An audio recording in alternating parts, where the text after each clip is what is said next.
I think most of us do. Welcome back to the program. It's Beyond Reality Radio. Thanks for joining us tonight, whether you're listening on one of the great radio stations carrying the program around the country, or you've joined us on the live YouTube stream, or you're listening as a downloadable podcast later. You're all very, very welcome to be here, and I appreciate you listening to the show. Tonight we're going to be talking about something a little bit different than what we normally talk about on the show, although it's probably one of the most important and influential things in every one of our lives, and that is, of course, money. Our guest tonight, Ken Honda, has written a new book called Happy Money, The Japanese Art of Making Peace with Your Money. Ken, welcome to Beyond Reality Radio. It's a pleasure to have you here. Thank you so much, Davey, for inviting me. I'm super excited to be here. Yeah, so the book just came out a couple weeks ago, right? Yes, June 4th, and it's been doing very well. Now, before we get into the details of how we can change our relationship with our money, let's talk a little bit about you. Now, you had a career prior to all this, right? I mean, you started doing, what, was it accounting or something? Yes, I started very young. I started my business when I was 20, 21, and went into consulting, accounting, and I retired at the age 29, which is kind of unusual for a Japanese man because that's when all the guys start their work seriously. So I have a very different route than a lot of people. Yeah, so you were very successful very early on, and if I remember reading correctly, at that point in your life, you had your daughter came into your life, and you decided that was worthy of all your time and attention, right? Yes. My wife and I found out that she is pregnant, and she asked me if we could have some time off. And I meant 2 weeks. And after 2 weeks, I wanted to have a little more. And that went into a month and 2 months. And I ended up spending 4 years for just my baby girl. Well, I'll tell you one thing, having two children now that are both grown myself, you can never recreate those days and that time, and if you lose them forever, right? That's true. And I did an interview when I was in my 20s, what would you regret most, to people in their 30s, 40s, 50s, 60s, and beyond. And what's interesting is that the people who didn't get married, they kind of regretted that they didn't at least marry once. And the people who didn't have a child said, it could have been different. And the people who had kids, they regretted that they didn't have enough quality time. So I thought, if you have kids, having quality time is more important than making money or just having a great career. Because a lot of people talk about family when they talk about regrets. And I thought it's very interesting. That's my biggest findings when I was in my 20s. Yeah, and I think many of us feel that personally, especially when as you get older and you start losing members of your family and you regret the time you didn't spend with those people who are very important in your life, because you take them for granted frequently when they're there, and then when they're no longer there, or you don't have the time to give to them, then you start to regret the times that you did have and you couldn't do it or you didn't do it. You said it so beautifully, and I can't agree more. So you spent time with your daughter, and as you were doing that, you started to, think about things a little bit differently. And I think you had an experience in a park one day watching another mother and daughter interact that kind of made you decide that you needed to start helping people. Yes. I just spent so much time with my wife and my daughter pretty much all day in the park or somewhere outside. And one day I saw a mother and her daughter playing, in a swing. And they came in like a few minutes ago, and then they were already going to leave. So I was wondering what they're doing. And the mother said, Mommy has to go to work, so we have to go. But the girl was obviously, who just came 5 minutes ago. So she was screaming, I don't want to go. We just, came here. And she's right. But because of work, because of money, she has to work. And I realized then that if all the people knew more about money and how to let money help you, they can have more quality time. That's when I got the inspiration to write about happiness and money. That's almost 18 years ago. So I always thought that money was just money. Either you had it or you didn't, or you were trying to get it or you were spending it, and it just kind of came and went in your life. But happy money is a little bit different than that. So what is happy money? So happy money is money that makes you smile when you receive it. And when you spend it, it gives you joy. Everybody must have experienced some kind of happy money. Happy money is money that a child buys flowers for Mother's Day with their allowance. And happy money is money that parents save up soccer lessons, piano lessons for their kids, and charity money that goes to in hurricane deserted area. So it's a money given out of love is happy money, and that makes you feel good. So, most of us have either a mortgage or rent. Most of us go to the grocery store and buy food. Most of us have to pay an electric bill. Is that happy money? Spending money on those things? Does that fall into the same category? It could be either happy money or unhappy money, because if you just pay the bills with frustration, anger, resentment, that's unhappy money. And happy money is money that you, when you do a work you don't like and receive money, that's also unhappy money. So happy people pay bills on time and with gratitude.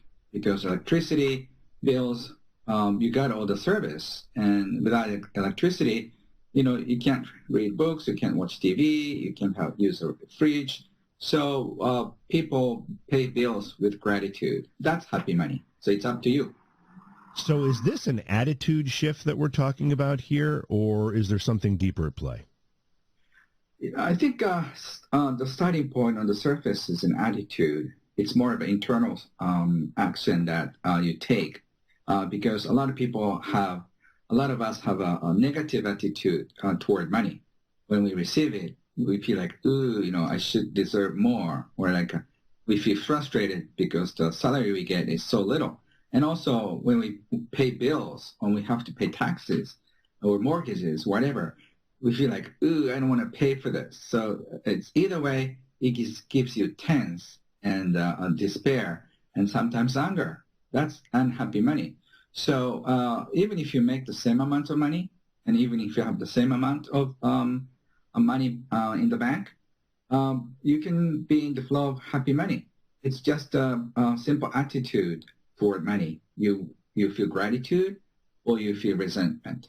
But, two lives are so different, and you feel the difference. Ken, a lot of us fall into the trap of being consumed by our finances, whether it's, as you said, because we receive a salary and we think we deserve more, not necessarily need more, but deserve more, or we are spending money on things we don't necessarily need, and that causes some stress in our lives. I mean, I think almost everybody is consumed by this. This is a real epidemic and common problem, isn't it? Yes, and even if you make enough or more money, the toys that you want to buy become more expensive. One time I had an interview with a wealthy individual and asked him, do you feel wealthy? And he said, no, not at all, because I don't have a private jet. And then later on, I had an opportunity to interview somebody with a private jet. And I asked him, do you feel like you're a wealthy man? And he said, not at all. I have a private jet, but it can seat only 6 people. It's very small, tiny. So, there's no end. So if you have one car, you want to have a more expensive car, 2 cars, one house, 2 houses, maybe 3 houses. So there's no limit. There's no end to it. Do you think we'd get the same answer if we had Jeff Bezos on the program and asked him if he felt like he was a wealthy man? It's a very interesting thing, and I'm sure definitely somebody like Warren Buffett and Bill Gates, they feel like they have more than enough, because they're willing to share what they have. Yeah. Is there, it seems a lot of people would go into this discussion just assuming that there's a direct relationship between happy money and amount of money or quantity or how much your bank account reads. But you're saying it's not necessarily about that. Yes, of course, if you have more money, it gives you some comfort. But in terms of happiness, even if you make little money, if you know how to be content, if you know how to satisfy yourself, you can be very happy because the amount of money doesn't give you happiness. But there's a study shows if you make more than 75,000 US dollars in North America, your happiness level, stay flat. So that way you could increase your happiness up to $75,000. And even if you make $50,000 or $35,000, you can be very happy. It's more your attitude. And even if you make $750,000, if all your friends are making $3 million, you must feel very miserable. So unless you get out of this money game, I call it, we feel very miserable in this game. Ken, a lot of people are spending money on things that, maybe our parents didn't have the option of spending money on, like, cell phone plans that run $300 or $400 a month, or cable TV packages yes. that are $200 or $300 a month. There's an internet, service that you didn't need 20, 30 years ago. There are a lot of things on our list of what we consider to be necessities anymore that run, hundreds of dollars each a month that didn't exist so many years ago. Is that part of the problem too? I think it's just only a partial problem because in the future we'll have something else. We don't have a virtual reality plan yet, but right. In a couple of years we're going to have that, like a 3D system or something in the house. So and a flying car option or whatever. So it's going to be a lot on the menu. Always going to be something. All right, we're talking with Ken Honda. He's the author of a book called Happy Money, The Japanese Art of Making Peace with Your Money. We've just scratched the surface of this conversation, and we will be taking your phone calls later in the program to get your perspective on this topic at 844-687-7669. Don't go away. We've got a lot more with Ken Honda right here on Beyond Reality Radio. What it don't get, can you? The Beatles singing about money, Beyond Reality Radio. Welcome back to the program. Our guest tonight is talking about money as well, specifically happy money. Ken Honda is an author of a book called Happy Money, The Japanese Art of Making Peace with Your Money. Ken, we've got a lot to talk about here, but when the title says The Japanese Art of Making Peace with Your Money, is this specifically a cultural concept that you're trying to share, or does it just so happen to be that because you're Japanese, this is something that you wanted to include in the title? I think it has both aspects. As Marie Kondo, my friend who published the book Magic of Tidying Up, she says thank you when she lets go of stuff she doesn't need in the house, when she ties up. So it's a similar concept because we believe in Japanese Shinto has this tradition that there are 8 million gods. So like a table has a spirit and the water and a glass, computer. So that tradition let us probably appreciate more about things. So appreciating money is a very new concept for, I think, Westerners. But the key concept of happy money is appreciate your money. Arigato your money is really the key to happiness. But thank you, money, people kind of feel puzzled at the beginning. But when you start appreciating money, your life will shift. So I hope everybody tries that at least. It doesn't cost anything. Right. When these concepts and this particular idea that you share in your book, were these things that you lived by when you had your accounting business and before you retired at the age of 29? Are these things you started to recognize after you retired? My father was a very successful accountant, so he taught me everything that I needed to know about money since I was 5 or 6. But that was more of a money IQ part, intelligence part. And after I was 23, I started to find my mentors who teach me about financial EQ side, emotional side. And one of my mentors is called Wahei Takeda, who's called Warren Buffett of Japan. He is a very wealthy investor. And he said the key to wealth is just appreciate money because when you appreciate things, those things appreciate. So when you appreciate money, money appreciates. So he's teaching us very Zen, and I was fascinated with his philosophy. He didn't teach us the stock tips, like which one to buy and which one to sell, or when to buy, when to sell. He always said, appreciate your money and love your money, and money will love you. It's very Zen. So it takes a while for Westerners to really figure out what it is. But it's easy. Yeah, there's no question that money and in some definitions finances can be the source of a lot of stress, anger, fear in people's lives. I mean, we've seen families broken apart because of money. We've seen businesses broken apart because of money. We've seen spouses broken apart because of money. If it's not appreciated, it can really be devastating to people. That's so true. I do a lot of couple counseling, family counseling, and team building counseling when it comes to money, because all the fights and all the discomfort in relationships, either it's a private or business, it's money related. And unless we feel total peace with money, we cannot find happiness. And it's so true, especially when it comes to a couple and money. How do we invite more happy money into our lives versus just regular money? I mean, how does that happen?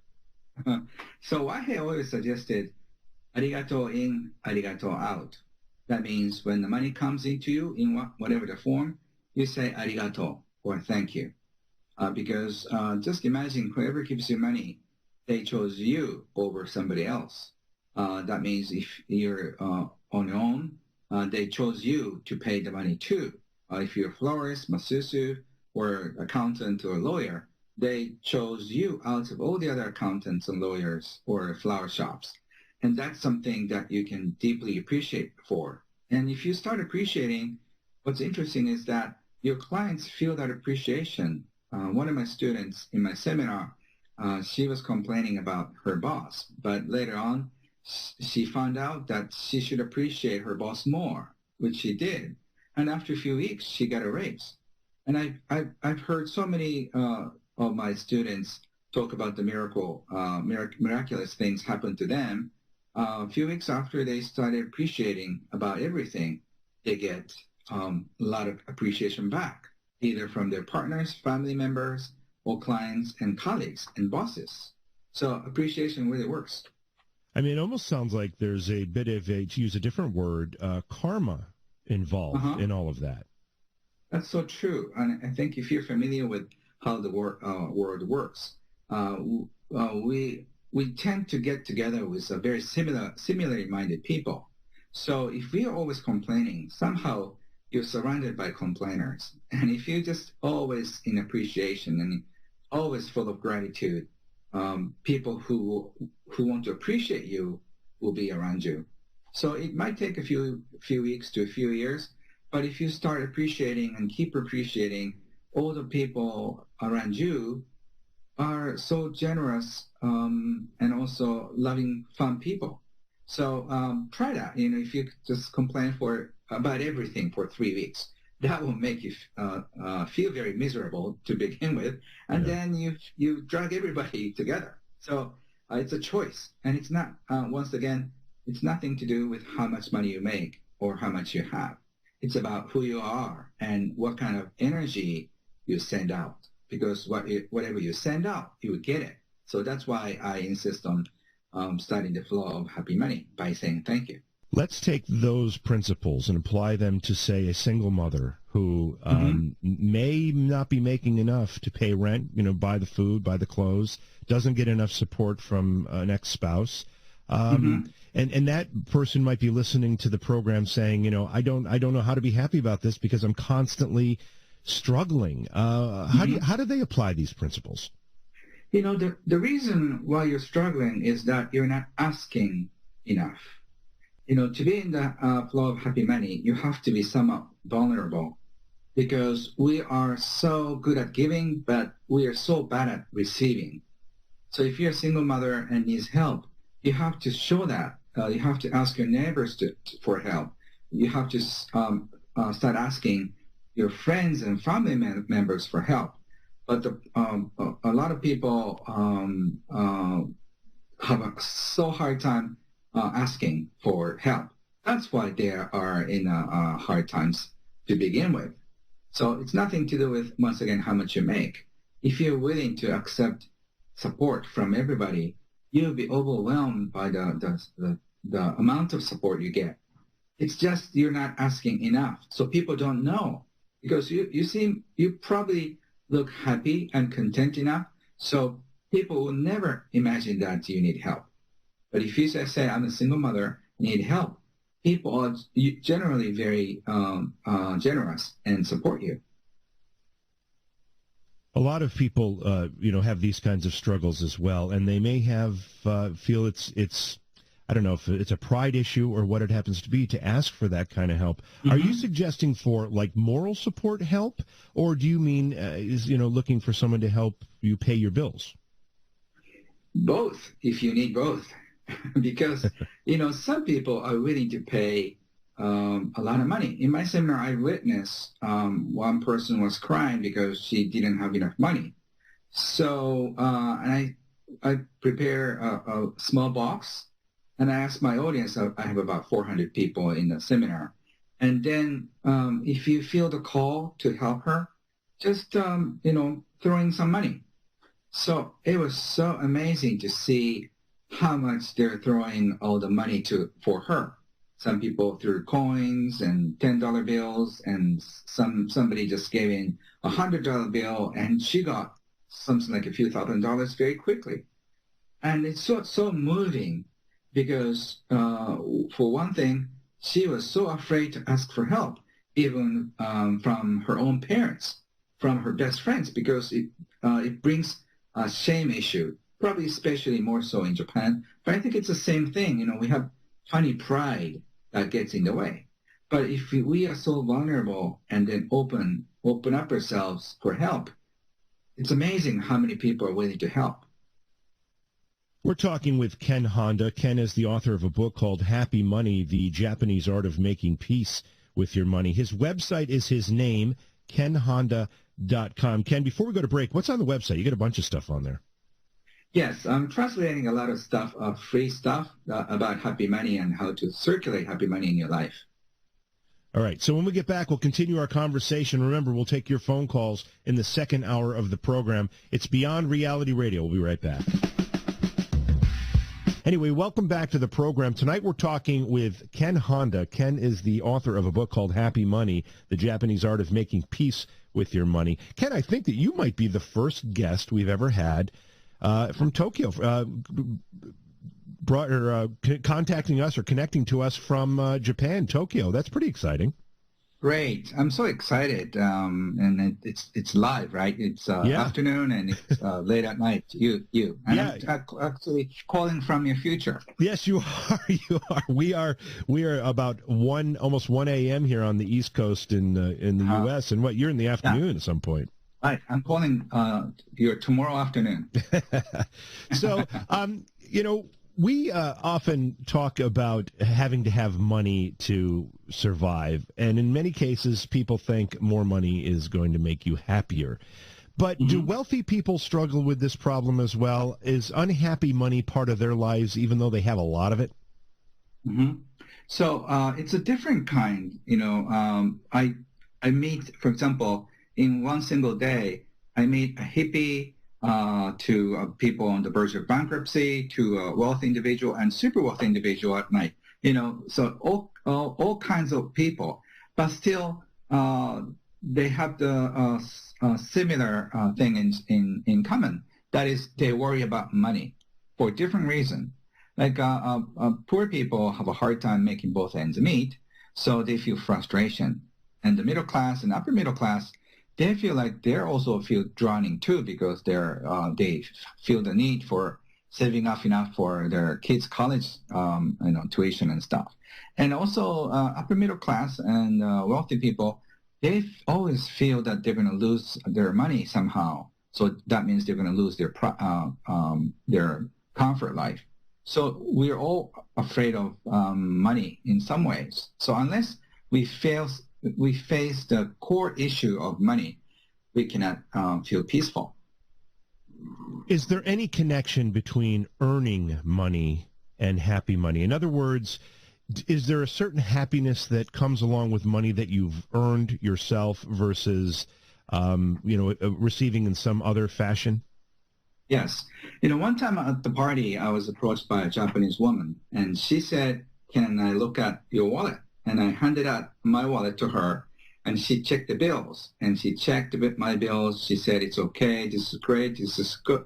Good. She handed back my wallet, and she said, "Ken, all your money is good. Your money is smiling." And I asked her, "What do you mean?" She said, "You seem to be able to make a lot of people very happy and receive money. That's your money is smiling in your wallet." And I got this inspiration that if you make people happy and receive money, your money is smiling in your wallet.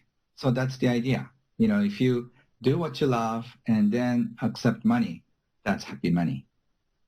There's been a real shift in most economies, and a lot of people are looking, in the United States, this is particularly true.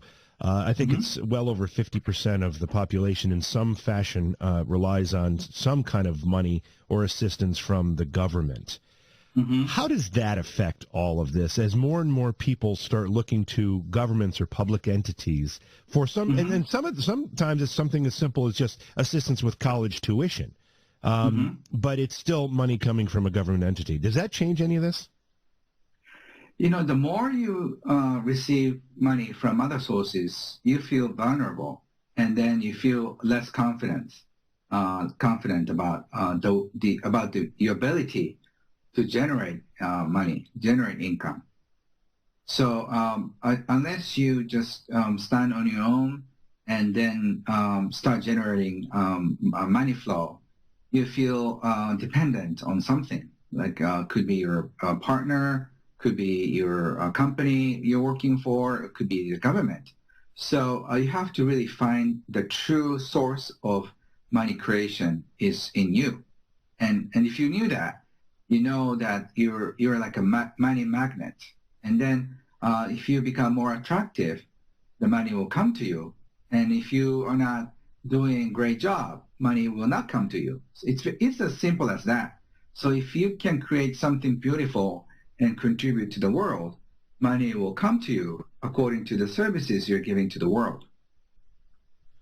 We're talking with Ken Honda. We will be taking your phone calls in the second part of the program about his book, Happy Money, The Japanese Art of Making Peace with Your Money. And the phone number is 844-687-7669. We'll be continuing our conversation with Ken on the other side of the break. We are taking your phone calls now to talk about money with our guest tonight, Ken Honda. His website is kenhonda.com. And again, the book is called Happy Money. And again, Ken, thank you so much for being here. You are half a world away. It's amazing what technology can do, right? I mean, to think that you are on the other side of the globe and you'd think you were sitting right next to me. Yeah, Jay, thank you. It's, I can hear you so close to me. You're almost like right next to me. It is pretty amazing. Let's talk a little bit more about the book here, and then we're going to take some listener calls. We've had some people waiting on hold for a while. We talk about money being a problem often, whether it's because you have too much or you have too little or somebody wants it or somebody. How do you get out of that rut? I mean, it's one thing to say, be grateful for the money that you receive and the money that you spend. But when you're in a rut like that, how do you find a way out of it? You have to stop comparing with other people. In English, there's expression, keeping up with Joneses, right? Yeah, you have to do what your neighbors or friends do. That is a bad idea, because no matter what you do, you feel like it's not enough. So you have to really get out of this comparison mode. And unless you shift your consciousness toward you and how you feel about it, you'll never find peace around money. And that's number one. And then number two is you have to really confront where you stand, because where you are financially is a result of what you've done in the past 10, 20, 30, 40 years. So you really have to face that. But it's almost like dealing with your weight issues. It didn't happen overnight. So you really have to face what you've got. That's always the hardest. Yeah, it is definitely the hardest. It's grass is always greener syndrome in a lot of cases. We are taking your phone calls at 844-687-7669, and like I said, we've had some people on hold for a while, so I'm going to go take a couple listener questions here. This is Felipe in New Orleans, Louisiana. Is it Felipe or Philippe? It's Felipe. Welcome to the program, Felipe. You're on with Ken Honda. Hello, Felipe. Thank you, Mr. Johnson. Good morning to you. I've been a long-time listener, and I love your work. And Mr. Honda, good afternoon to you. Like, I agree, it's incredible that I'm even talking to you on the phone. That's beyond my comprehension, and somebody way smarter than me. I'm thankful for it, because otherwise I wouldn't be able to speak to you. And this is a once-in-a-licetime chance in my eyes. Well, thank you for the kind words. Thank you for having the show, Mr. Johnson. And two, thank you, Mr. Honda, for all your work. I followed it for a while, and in my opinion, brilliant. And I don't mean to sound sycophantic, and I'm not going to say any more on it, because I could be effusive with praise for minutes on your work, and Mr. Johnson likewise, because I love what you have done. So I only have one question, and if there's some kind of time limit, by all means, let me know and cut me off, because I know you have a lot of people waiting. No, you're good. But, a little bit of background about me before is I was in the military, in the Army. I was a combat engineer, and I spent a year in Afghanistan looking for IEDs. And I did not get paid a quarter of what I make now. Not that I'm complaining. It was an honor and a privilege to fight in the global war on terror, as it is called, for America, because I was originally born in Costa Rica. So I loved it. It was, thank you. Thank you for your service. Thank you for your service, Felipe. Thank you, sir. It was like I said, I'm grateful that I did. I love everything about it. I could not talk about it enough. But essentially, I only made, like I said, a small portion of what I make now. And I'm not a roofing contractor now. And I agree with everything you're saying, Mr. Honda. I have not, I don't have. You've probably forgotten more about this stuff than I will ever learn. But I agree with everything you're saying. It's only until recently that I started living that way, because, one, I believe in Maslow's hierarchy of needs, and I don't know if y'all are familiar. I'm sure you all are. But essentially, it says what you're saying, that in order for somebody to be completely happy, not only to be able to ensure their survival, but they need to be having some sort of financial stability, whatever that means, depending on the market that they live in. Right. And based on the market, I get to put on beautiful roofs, and I feel like I'm helping out homeowners, because it is an asphalt shingle. There are better roofing products, but it's the best one on the market. So I'm happy every time I put it on. And the company's name is Pride, and I love it, because not only was Pride the first city I moved in the United States, but the motto is "Job well done, it's a job done with pride," and I love everything about that. So I'm not gonna, I don't mean to market the company or anything like that, but long story short, my question to you is, I know that I'm making how much the market pays, but it's way more than I ever wished or dreamed I would make.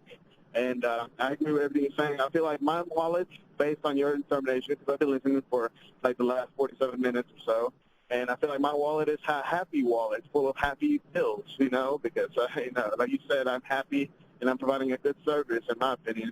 So my only question is, if I can't think of anything else to ask you, is how long have you known what you know and thought about money the way you think about it today? Great question, Felipe. Okay. Yeah, thank you, Felipe, for sharing your life. I feel so happy when I find another happy soul. So I'll congratulate you on that. I've been thinking this way for about probably 15, 20 years at least, and a little before that. So half of my life I've been living in this flow of happy money, and I'm so grateful for that. And what I found is that more gratitude I have toward money, I really appreciate. So what I appreciate really appreciates. So I used to feel like I have more than enough, and now the more I make, the more I receive, and the more I share, the more to come. So I'm overwhelmed by the generosity of other people, the income I have, and so I feel like I'm so blessed with abundance. So I'm thinking of ways to share what I have, what I know, so freely. And so once you go over the survival mode, you just find fun in sharing whatever you have, whatever you know. So I think the important thing is go over the survival mode as fast as you can. And then if you can make both ends meet, And then you can start thinking of some luxury and more to share with other people, with your family and the people you don't know. So I think, Felipe, your next goal is, go beyond what you make and then start sharing what you have. So I bless you in advance. That's what we do in Japanese culture. I bless your financial independence, bless your happiness in advance, because you're going to get more of that along the way. Felipe, thank you for that terrific phone call and those very, very kind words, by the way. Our number is 844-687-7669. We're going to take one more call before we go to break. This is our good friend, Barry. Welcome to the program, Barry. Hello, JV, Jimmy Johnson. What a great show, and I'm telling you, your last caller was so spot on, JV. I'm the same way. I'm not real wealthy, but I got enough money to when I'm out shopping around and I see somebody in the checkout line, I go ahead and pay back or pay forward, whatever you want to do. I love to spend $30, $40 on somebody getting groceries. And it's just happy money. It's so wonderful to feel the freedom of being able to help some. I'm not a millionaire, nothing like close, but it feels good to help when I can. You see a smile on somebody's face that you don't see every day, right, Barry, when you do something like that? You know what? It gives me such a great feeling in my gut, right where my heart is. I mean, these people are appreciative. I mean, if you don't buy them $30, $40 worth of groceries, they feel like you bought them a new car. Yeah. It's beautiful. It's true. And Ken, is that part of the recipe here for happy money? Yes. I mean, even if it's like $3, that's happy money. But you're way beyond more generous than many people. So I'm so touched by what you do, and I can really sense happiness from your voice. So I really congratulate you too. Well, thank you for saying so. And fellas, I'm telling you, what a great little show. And keep it up, JV. Jason's not even needed around there. Don't let him hear that. Barry, thank you so much for the phone call. We always love having you on the program. That's Barry from North Carolina, a great friend of Beyond Reality Radio. Okay, We're talking with Ken Honda tonight. His book is called Happy Money, and we're going to continue that conversation in just a few moments. It's Beyond Reality Radio. Join our discussion about money, 844-687-7669. Not just any money, but happy money. That's the name of a book by our guest, author Ken Honda. Ken, this is kind of a short segment, but when should we start thinking about money this way? Is this something that we should start as youngsters or after you get your first job, or is there a point where we need to start looking at things differently?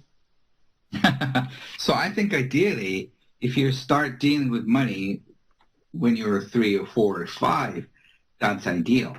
But I think the second best time is now.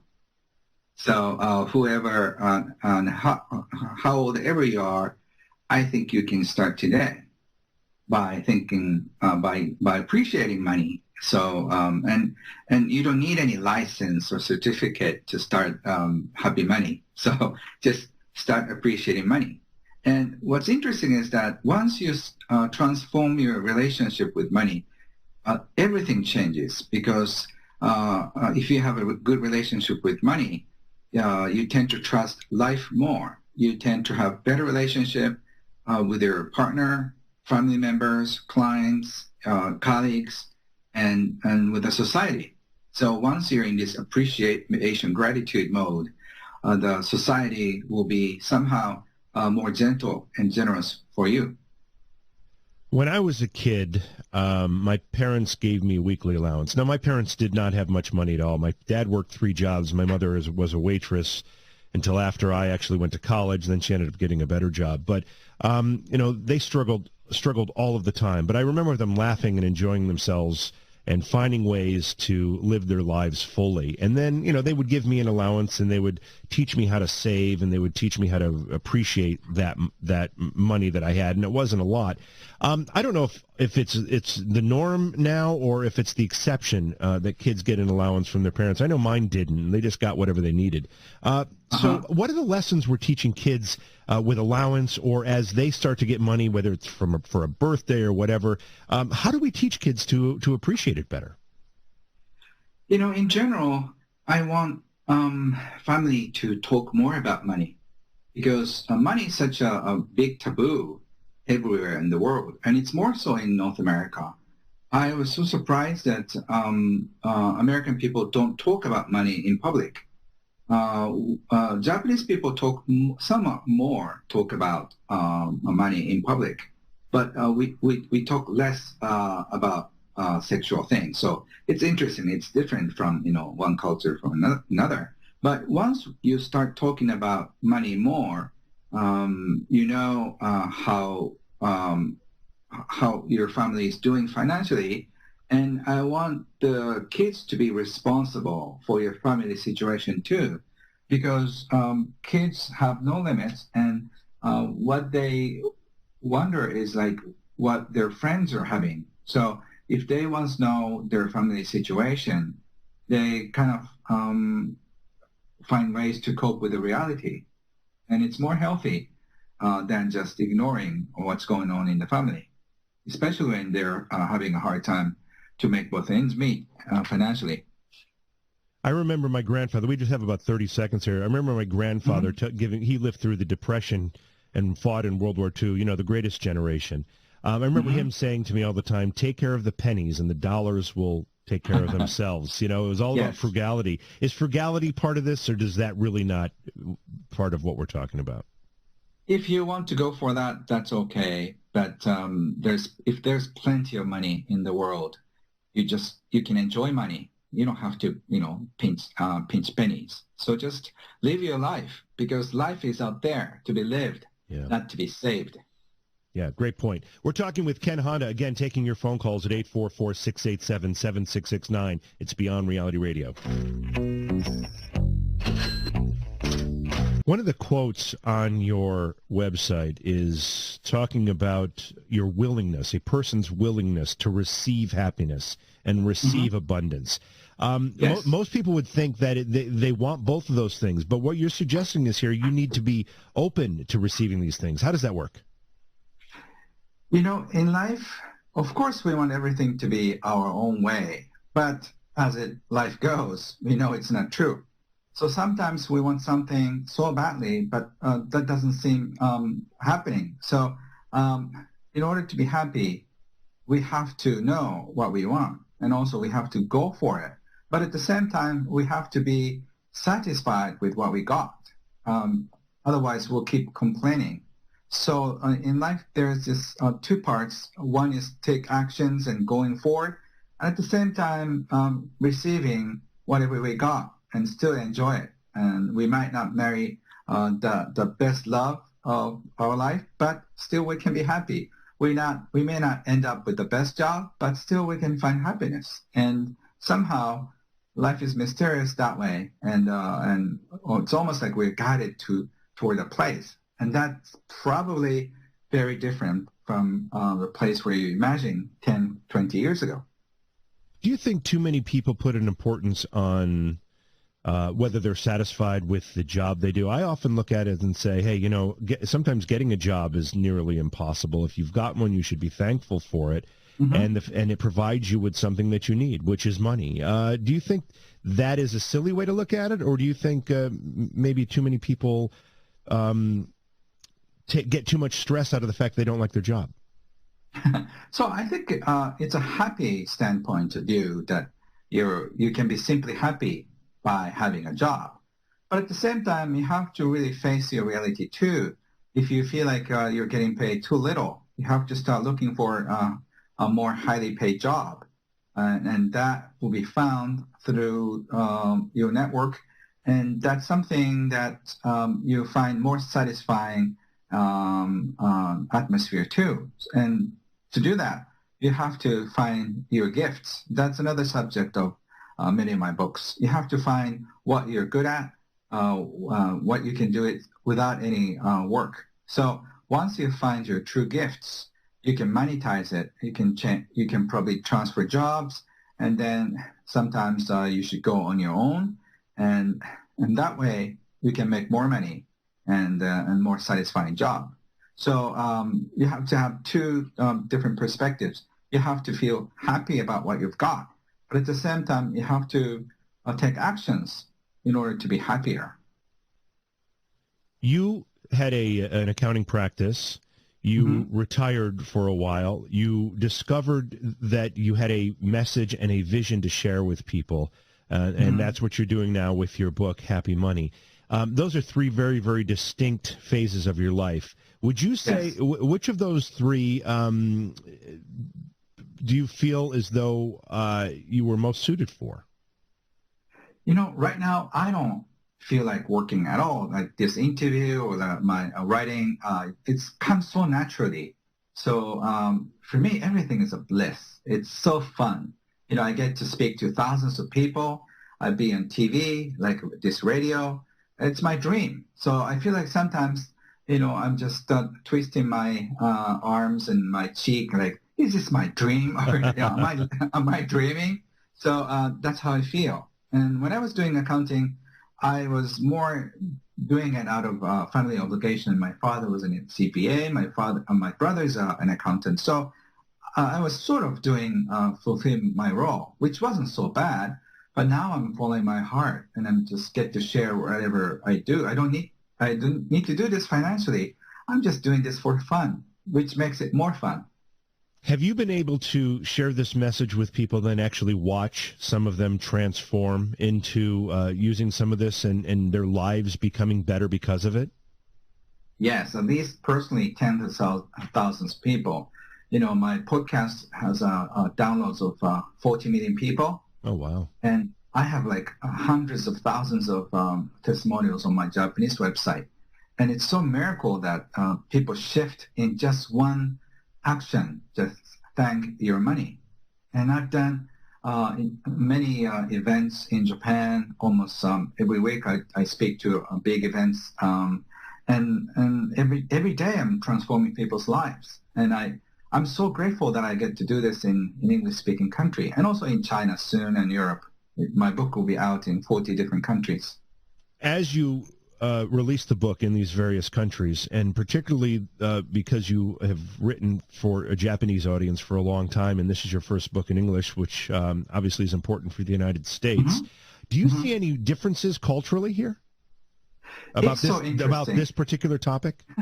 Yes. For example, like the radio interviews a few days ago, I received a question.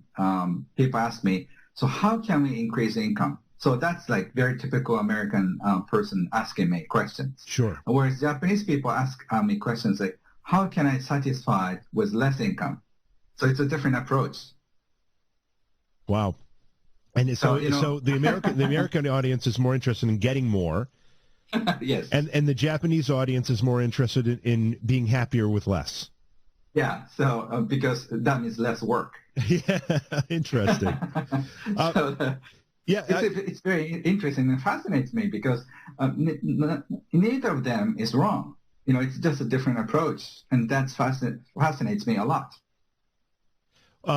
So once again, let's kind of bring this around full circle. Let's talk about what it means to have a loving, abundant relationship with money. So once again, if you are in gratitude with money, and also if you do what you love and share with the lovely people, if you love your clients, your customers, you're in heaven because you're just contributing to your family. I'm sure that's what Steve Jobs was feeling. He was so excited to develop new iPhones, or iPod, whatever the product or services he was creating. People can find joy when they feel the need to support other people with their gifts. So if you start living your passion and receive money, happy money through your life work, and just start this cycle, you can't stop. And after a while, you get more than your own survival. So you will stop probably sharing what you have in terms of money and also your generosity, and that brings you more joy. So once you go into this beautiful cycle, your life will be very different. So the first stage of getting out of survival is the hardest. As we take your advice and we start looking at money differently, and many of us with children often think of our estates and estate planning and these types of things, and leaving things and money to our children. And some people are of the mind they want to time it so when they pass away, the balance is zero and they've spent their money enjoying their lives. Do either of those scenarios affect happy money one way or the other? I think it's an individual. We didn't get to talk about the money type, but there are spender type and saver type, compulsive maker type, and the hippie type, money indifferent type. Depending on which type your children are. If your children are spender type, if you leave money, they will just spend, and they could be in deep debt. And so you have to be careful leaving a lot of money for the spender. So, you have to be careful with what your children's behavior are like. And if you pay much attention to your kids, probably you're okay. But a lot of family wealth could ruin kids' life. So you have to be very careful. Yeah, I actually have some personal experience with that in my family. That I've seen it ruin some kids, and yeah, I know exactly what you're talking about. I'm sure some of our listeners do as well. Okay, so the book is called Happy Money. Where can people find the book? You can find it anywhere in Amazon, and also Barnes and Nobles and all the big stores, and also there are 150 airport bookstores. They're everywhere. It's yellow smiley face, so you cannot miss. And what do you want people to walk away with most importantly after they've read the book? It may sound ironic, but after reading my book, I want you to forget about money, because money is just the support of your life. So start living your life, and then if you forget about money and then start focusing on your life and family, that's a beautiful success for my book. So just start appreciating money, and eventually I hope you forget about money. And that's my idea. I know this book was just released recently, so it might be a little premature to ask you this, but what's next on your plate? So I have 20 more books in my head for English audience. So, I write books so fast. I usually write a book in 2 weeks. So I'm ready to rock and roll for my English books. Well, that's great, Ken. It's a fascinating discussion. It's actually a very, very important topic that many of us avoid, or at least put out of our minds until it's a problem. So thank you very much for being on the show. We appreciate your time. Thank you so much for listening in at the late time of your life. Thank you. And is the website the best place for people to go to just follow your work? Yes, and also you can find my information on Facebook, and all the information is web. Ken Honda is an easy name for an American people, I guess. Yeah, it is. All right. Thanks again, Ken. Thank you so much.